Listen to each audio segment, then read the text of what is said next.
Zijn salving door genade over ons doet komen. Dat de Heer bijzondere liefde in ons hart doet uitspruiten.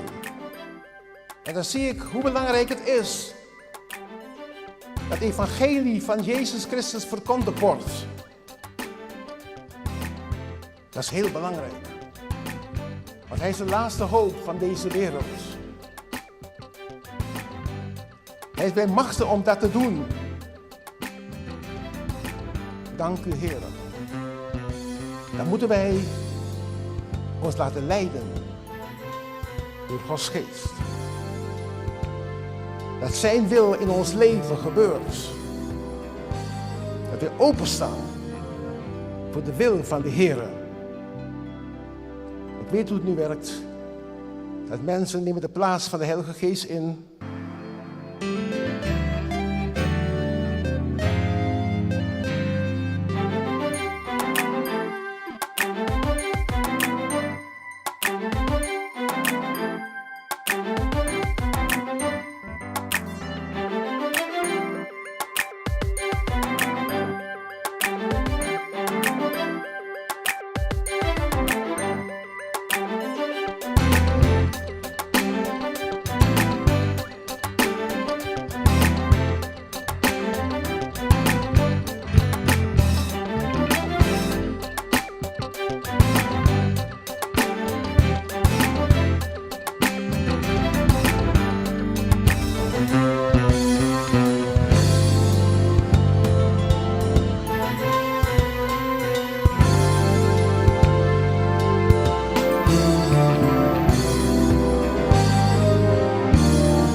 We zijn het nieuwe jaar begonnen. We hebben elkaar gezegend nieuwjaar gewenst. En soms denk ik, als je al die zegeningen die je krijgt, werkelijk gaan functioneren, dan ben je geweldig gezegend in het nieuwe jaar. Gelukkig is een groot aantal mensen die je gezegend nieuwjaar wensen gewoon uit traditie. En die gewoon niks van menen, maar het gewoon zeggen. Waardoor de zegen die je krijgt wat minder wordt. Ja. Maar u die het gemeend heeft, heb ik gezegd, in mijn hart, I receive it. Ik ontvang het. De genade van de Heer over ons. En we gaan bidden zo meteen. Dat de Heer zijn kracht en zijn salving door genade over ons doet komen. Dat de Heer bijzondere liefde in ons hart doet uitspruiten.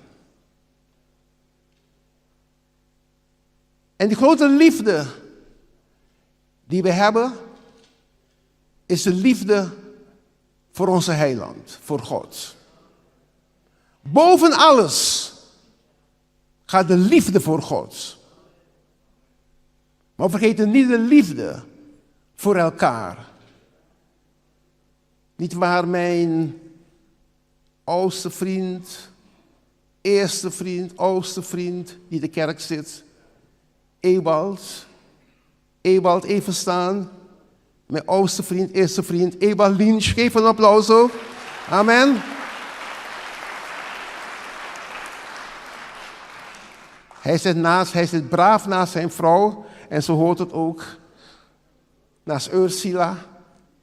En ik weet van Ursula, had hij mij toen gebruikt als chaperone. Dat is één ding. Hij gebruikte mij om bij haar te gaan, bij de familie. Ik moest meegaan met hem op Mungo. Dat weet ik, ja. En ik moest erbij zijn, want dan werd hij aanvaard, echt helemaal aanvaard. En Ewald was echt geweldig. Geweldig in getuigen. Geweldig in de dingen van de Heer. En je bent er nog steeds, Ewald, door Gods genade. God will bless you, my brother. God zegent je. Dank u, Jezus. Ik praat vandaag een Surinaamse woord. Ik heb vandaag een speldje heb ik hier op. Een speldje van Suriname heb ik op. Oké. Goed. Ik heb vanmorgen gebakken. Ik denk, ik ga vandaag met een speldje van Suriname, met een symbool van Suriname, ga ik naar de kerk vandaag. Oké. Maar ik ben geen Surinamer, hè. Ik ben een Nederlander van paspoort. En ik ben van de genade van God ben ik een burger van de hemel. Amen. Dank u, Jezus. Oh ja, ik was een Surinamer, maar nu ben ik een Nederlander. God is goed. Ja. Ik dank de Heer voor zijn genade. God is goed. En ook dit jaar gaan wij ons openstellen voor de genade van de Heer. Ik durf geen voornemens te uiten. Wel enkele krachtige dingen die wij absoluut met de genade van God moeten doorvoeren. Maar geen goede voornemens. Want goede voornemens is een mooie naam. Maar na 2 weken ben je alles weer vergeten. Is alles weer bij het oude. Het oude is terug. Na 2 weken. Laten we nu dit jaar het nieuwe leven aangaan. Door de Heiland als leider te maken over ons leven.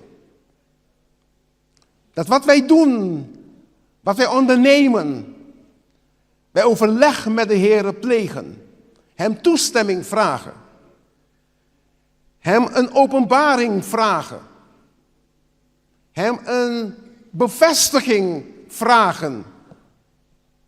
Of hij dat werkelijk wil in ons leven. En weet u, zij die de Heer een bevestiging vragen, die worden niet teleurgesteld. Want Jezus leeft. Hij is opgestaan uit de dood. En hij leeft tot in alle eeuwigheid. Dank u, Heer.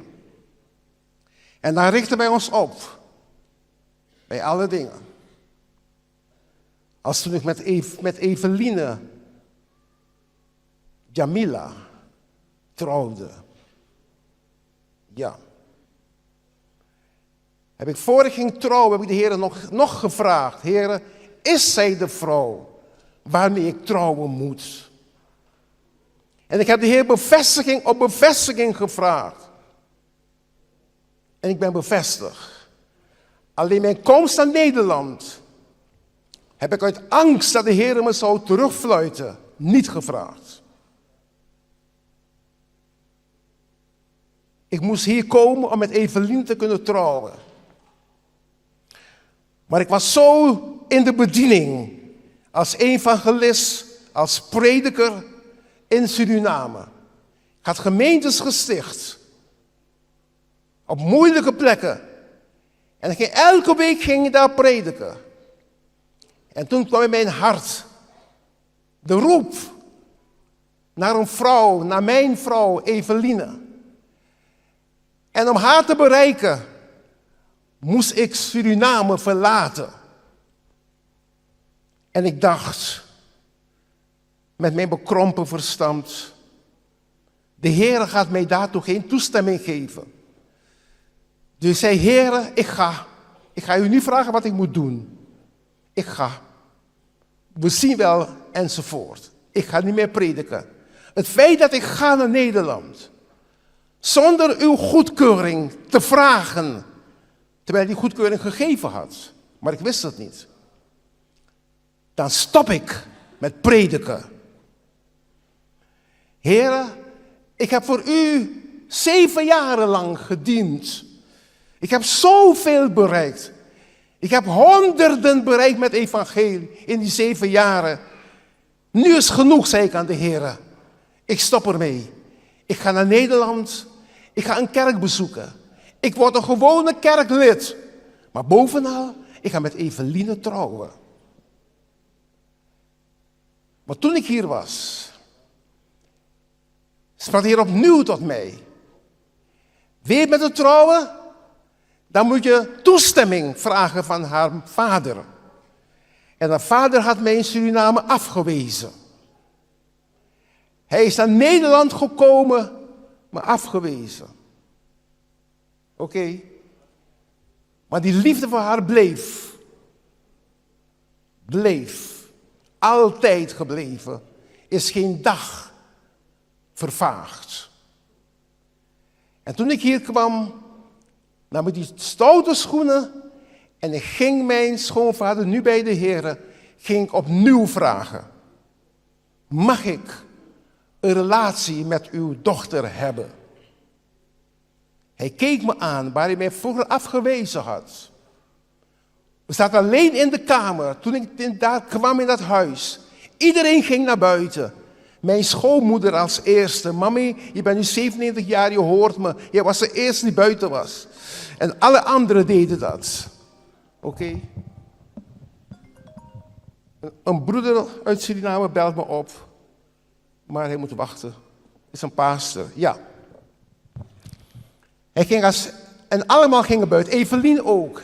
En ik ging in de kamer zitten, in die woonkamer met mijn schoonvader. Ik vroeg hem, mag je de hand van Eveline? En toen zei hij ja. Ik sprong op. Ik gilde van blijdschap. Ik zeg, Evelien, het is gelukt. Ja. Ik heb haast gemaakt. Ik ben binnen 3 maanden met haar verloofd geweest. En binnen 6 maanden getrouwd. Want ik dacht, als die man weer nee gaat zeggen, heb ik een probleem. Want ik weigerde te trouwen als de ouders geen toestemming gaven. Ik weigerde. Het was een principe van mij in mijn leven. Ik zou niet trouwen zonder de goedkeuring van mijn ouders. Ik wou hun ouderlijke zegen hebben. En toen ik dat had, en ik stond voor het huwelijk, een maand ervoor in Oosterbeek op de bank, ging ik weer tot de Heer. Alleen zat ik daar. En ik bad tot de Heer. Heer, is zij de vrouw waarmee ik trouw was? En het leek alsof engelen tegen me spraken. Zij is de vrouw. En toen wist ik het. Ik moest met haar trouwen. In maart, 48 jaar. Met deze jonge vrouw getrouwd. En de liefde is 48 jaar gebleven.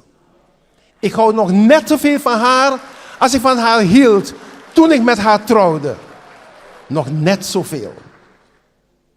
Ik kan me geen leven indenken zonder haar. Ze heeft me gisteravond verrast. Ze heeft me eten voor me gebracht. Klaargezet. En dat was pom. En ik was heel gezegend. Amen. Geef een applaus aan Eveline. Eveline, even staan.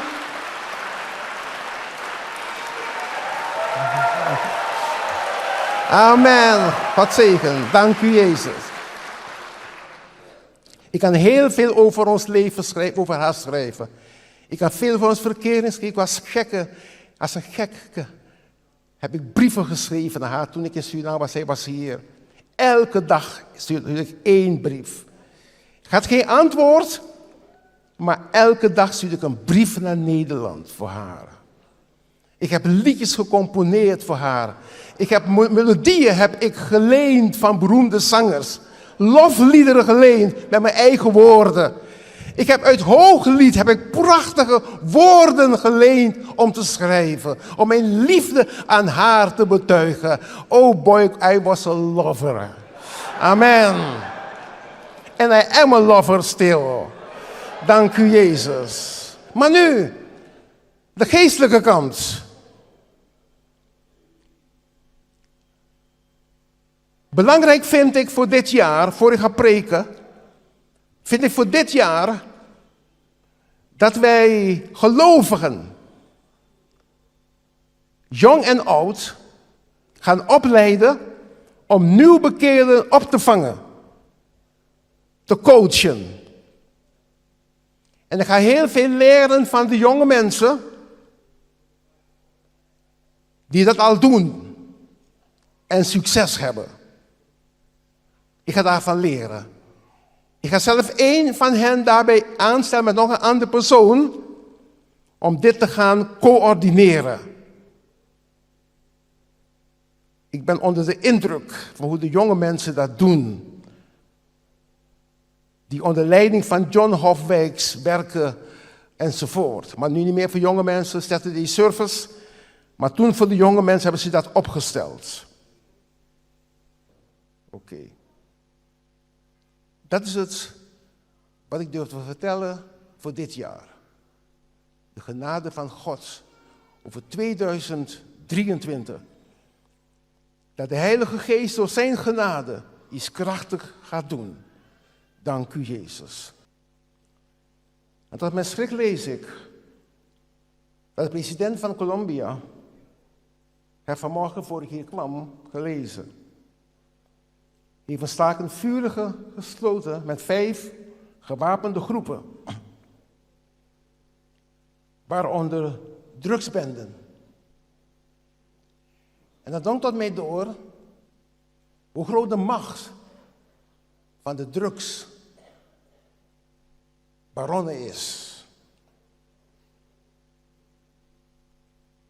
En het is bekend dat in heel veel landen worden zelfs leiders worden omgekocht. Want geld heeft een bijzondere macht in deze tijd. En dan schrik ik ervan.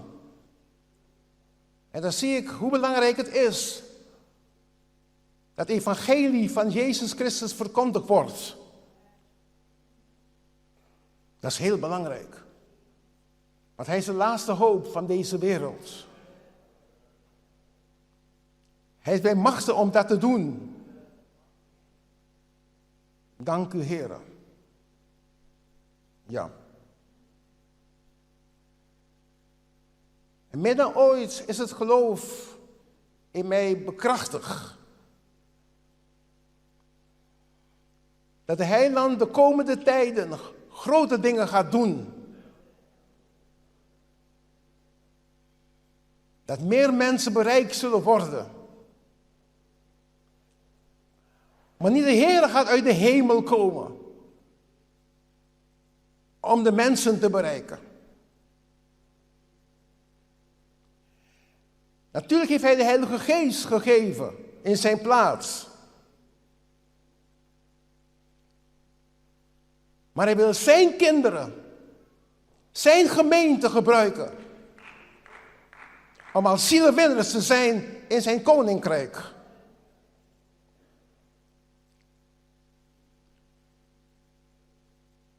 Ik heb tijden gehad waarbij de Heilige Geest krachtig werkte. En hij werkt nog steeds. Alleen te veel mensen willen de plaats van de Heilige Geest innemen en gebruiken de Heilige Geest. En ze noemen zijn naam, ondertussen is hij het niet. Zij zijn het die het doen. Maar God. Hoe sprak Mijners? God. Deelt zijn eer met niemand. Ja. Als hij het doet, dan doet hij het. Dank u, Jezus. En ik sprak met de Heer vanmorgen. Want ik dacht constant, en ik wakker ben, dacht ik aan de dienst van u. Wat is mijn tekst? Om zielen te kunnen winnen. Voor 2023. Hebreeën 11 vers 25, dat wordt de tekst van 2023.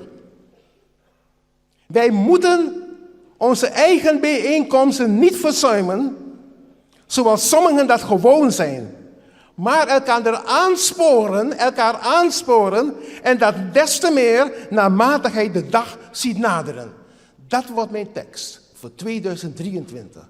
En ik zal menig preek aanwijden. Hebreeën 10 vers 25. Wat zei ik? 11 hè? Ik denk altijd vooruit. Ja, dat klopt ja. Mattheüs 10 vers 25. Oh, Hebreeën 10 vers 25. Maar wij moeten onze eigen bijeenkomst niet verzuimen, zoals sommigen dat gewoon zijn. Ik bedoel je niet, Sonny? Oké? Mooi, je doet het wel, maar ik bedoel je niet. Maar dan kan de aansporen En dat des te meer elkaar aansporen, naarmate je weet, Jezus komt terug. Weet je, het leeft in mij al 7 maanden. Constant in mij geleefd. Deze tekst. Ik heb het niet geuit, misschien in een overdenking. Ik heb 2 overdenkingen over geschreven, dat denk ik. Maar verder niet. En soms terloops gezegd. Maar nu bekrachtig ik het. Ik zag hoe de kerk van Christus achteruit ging. Als de gelovigen de gemeente niet meer bezoeken, gaat de kerk achteruit. Er komen heel veel lege plekken. Worden kerken gesloten. En dat gebeurt nu. Ook in Nederland. In heel Europa. In Latijns-Amerika. In Amerika gebeurt dat niet. Maar in Europa. Ongelooflijk. Ik heb vorig jaar geprofeteerd, er komt geen atoomoorlog. Maar als die zou komen, zou het oordeel over Europa gekomen zijn. Want hoe ze zijn in deze tijd. Ook de kerkmensen. Hoe ze ongehoorzaam zijn. Je zal je eigen inkomsten niet hebben, maar ze doen het gewoon. Om andere dingen te doen. Klaar is Kees. Ja. En vanmorgen. Alles vandaag. Het is nieuwjaarsdag. Iedereen komt met nieuwe voornemens, goede voornemens. Dit is een waarschuwing aan de leiders. Leiders van de kerk, die de samenkomsten regelmatig verzuimen, ga ik ontleideren. Ik heb toestemming van de Heilige.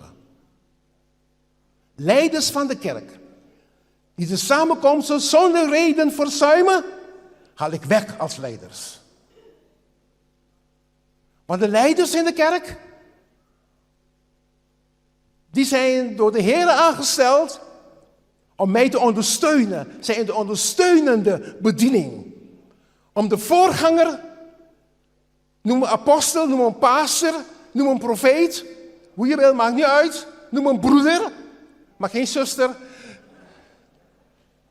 Te ondersteunen in de bediening. Wat zij doen, is om de voorganger, de door God aangestelde leider van de gemeente, te ondersteunen. En als zij hem niet steunen door de samenkomsten niet te bezoeken, regelmatig, er kunnen momenten zijn dat je niet kan, noem maar op, dan word je ontleiderd.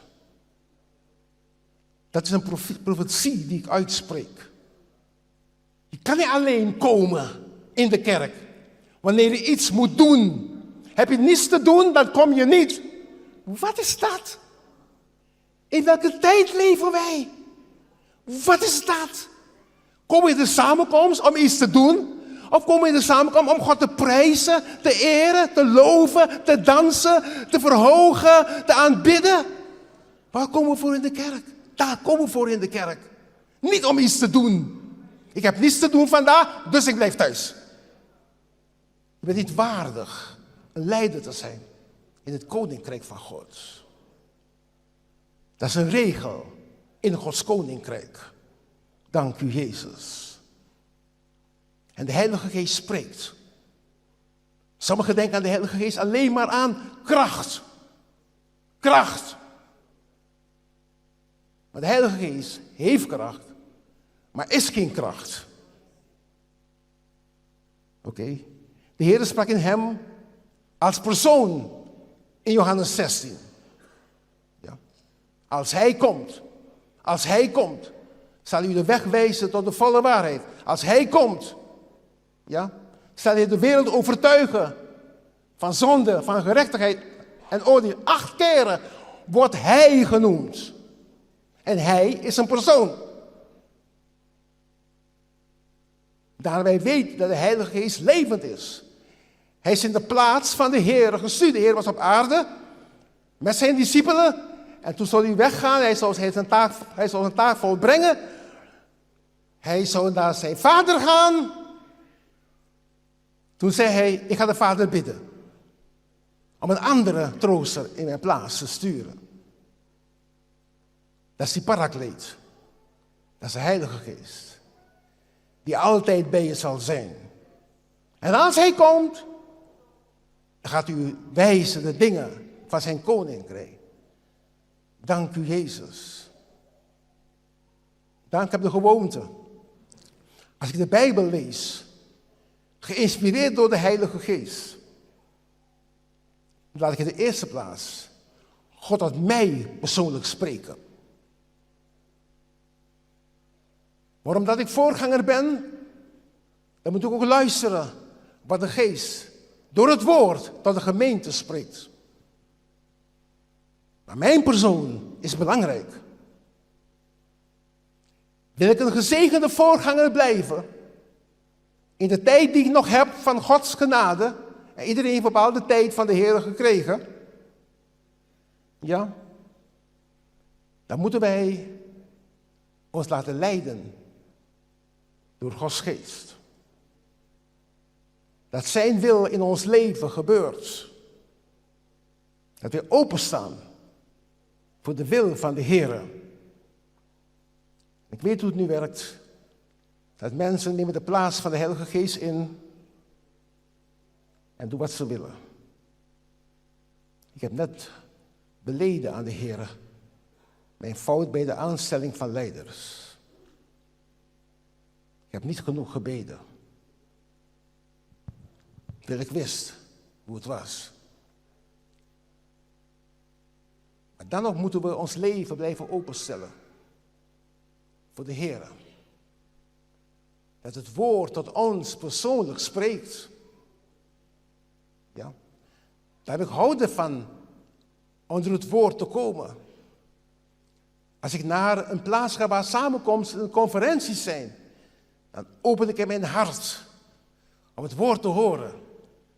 Als een gastspreker in de gemeente is, of als een van onze pastors predikt, open ik mijn hart om het woord tot mij te nemen, te luisteren. Wat zegt de Heer tot mij persoonlijk? Wat praat Hij tot mij over mijn persoonlijk leven? Dank u, Jezus. Ik weet dat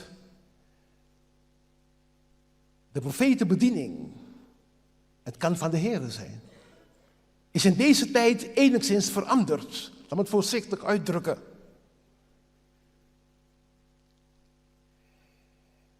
Toen ik opgroeide en profeten kwamen, dan spraken zij tot de gemeente, tot de gelovigen persoonlijk. En ik kan me herinneren wanneer een profeet kwam en ik hoorde volgens zo'n broeder had prediken in de gemeente. En ik weet, God gebruikt hem in de profetische bediening. Weet je wat ik deed? Ik trok mij terug een paar dagen. Ik ging al mijn zonden belijden. Want ik denk, als een profeet naar mij kijkt, dan ziet hij mijn zonde en me naar voren roept, ik schijne. Zo'n respect had ik voor het woord van de Heer. Voor de tegenwoordigheid van de Heer. Voor het woord wat de Heer spreekt. En natuurlijk, ik vond niet veel dingen, maar ik nam geen risico. Ik ging alles onderzoeken. Alle hoeken en gaten ging onderzoeken. Alle stof ging onderzoeken. Alle korreltjes ging onderzoeken. Alle muizenpoepen ging onderzoeken. In mijn leven. Dat als de man Gods begint te praten. En God hem zegt, die jongeman daar, haal hem naar voren. En profiteer van hem. Dank u, Jezus. Toen het later